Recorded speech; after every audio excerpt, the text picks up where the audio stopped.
نافرمان بچے کو فرما بردار بنانے کا وظیفہ۔ سب سے پہلے اول آخر ایک ایک مرتبہ درود پاک پڑھے۔ آپ کا جو دل چاہتا ہے وہ درود پاک پڑھے۔ اس کے بعد سورہ فاتحہ پڑھے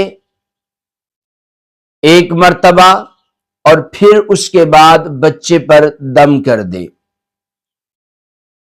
یا پھر سورہ اخلاص، سورہ فلق اور سورہ ناس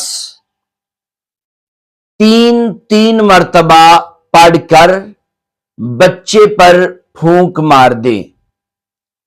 لیکن اس بات کو ذہن میں رکھے کہ ان کے اول اور آخر میں درود پاک ضرور پڑھنا ہے۔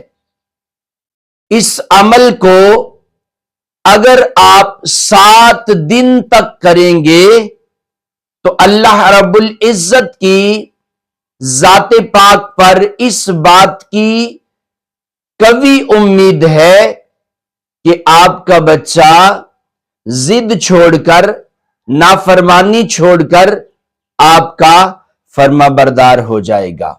لیکن اس تمام اوراد کے ساتھ ساتھ اس بات کا خیال بھی رکھنا ضروری ہے کہ رزق حلال بھی کھلایا جائے۔